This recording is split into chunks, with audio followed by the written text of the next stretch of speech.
Hey guys, Devpro for Life here with a deck profile for you guys. This is Hermit Yokai, a pretty good deck and a pretty fun one at that. It's one, as you know, it's one of the new 3 decks coming out of Tribe Force. I believe Blackwings also got reprinted in Tribe Force, if I'm correct. Anyway, so if you don't know what this deck does, basically it gets the board full of monsters and goes for game. Sum it up easily. They have a lot of effects involving bouncing stuff, mainly themselves, and your opponent's cards, and they have some pretty good effects along with that. So I'm gonna get on with the deck profile now. Anyways, I'm gonna mess this up. Daibakaze, the malevolent Hermit Yokai. Basically, his pendulum effect is pretty irrelevant, but however, it basically what it does is it just gives any Hermit Yokai that you control 300 more attack whenever it attacks until the end of the battle phase. I've never used it. Heck, you'll never set this guy in the pendulum skill unless you really need it. However, his monster effect. He cannot be spell summoned except by pendulum summon, and whenever he does, his pendulum summon cannot be negated, and if he is normal summoned or pendulum summoned, you can target 1 or 2 cards your opponent controls, bounce them back to the hand. During the end phase, after he's special summoned, he goes back to your hand. I'll say this now, pretty much all of the Hermit Yokai have something like that, where they return to the hand at the end phase after they've been normal or special summoned. It really depends. I think for auto level 4s, they return after they've been normal summoned, and for the level 6s, they return to the hand after they've been special summoned. He's pretty good. I do recommend playing 3. You can try him at 2 if you really want to. I play 3 Odd Eyes Pendulum Dragon. This is more to search out the 2 pendulums, the 2 torries, I believe is what they're called. Torri. Yeah, torri. It's right there in the name. Basically, that's all he's here for. You'll never be able to summon him unless for some reason you normal summon him, which I really doubt you'll do. But he's still pretty useful. I play 2 of the... oh god, here's another name I'm going to mess up. Yamamisaki. Yes, I got it. Of the Hermit Yokai. Basically, what this guy does, if he is special summoned, pendulum summoned. He has to be pendulum summoned for this effect. You can target any card your opponent controls and destroy it. And he's basically a catastor in that he destroys any non-win monster that he battles before damage step. Also, just like as I said earlier, during the end phase, if he was special summoned, he returns to the hand. Pretty good. Now then, I play 2 of the, oh god. I'm just going to say this now, I'm going to mess up, there's a good chance I'm going to mess up these names. This guy is Kamanitachi. I think I got that. Kamanitachi of the Hermit Yokai. Basically, whenever he's normal summoned, he can normal summon 1 more Hermit Yokai except for himself, and he can attack directly, but however, he only does half damage. And he returns to the hand at the end phase if he was normal summoned.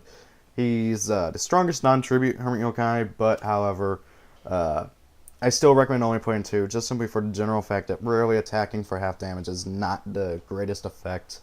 However, he does help get off more of your plays with the normal summon. Whoops. This guy, Kamaitachi.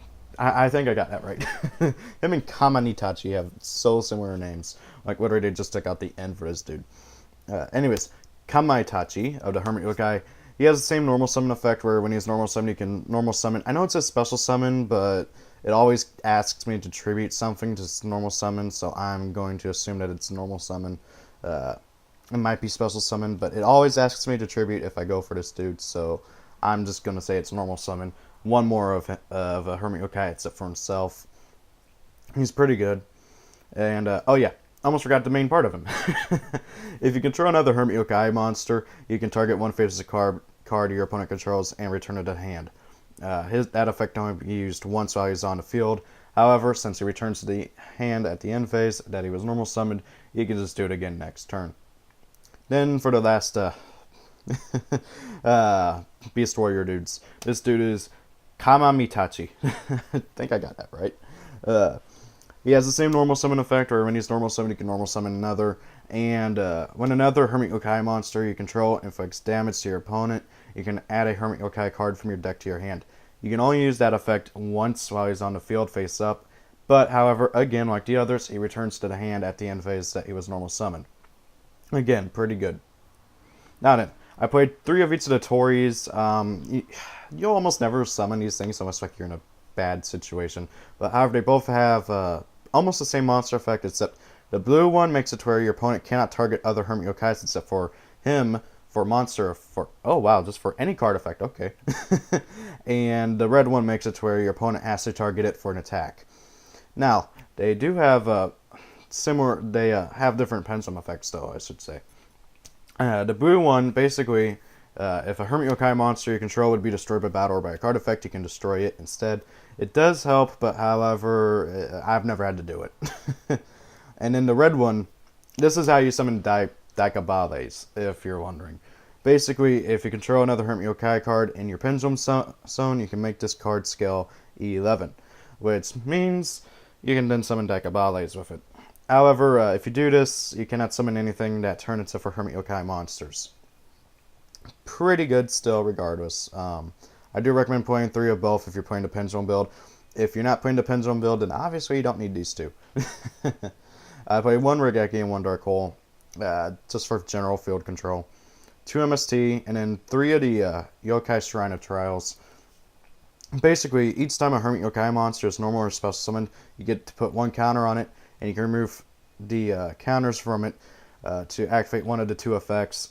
It has 2 effects. Remove 1 counter. All Hermit Yokai monsters you currently control gain 300 attack until the end of the turn. And if you remove 3, you can add any Hermit Yokai card from your deck or graveyard to your hand. You can only use the effect of Yokai Shrine of Trials once per turn. Pretty good continuous spell card.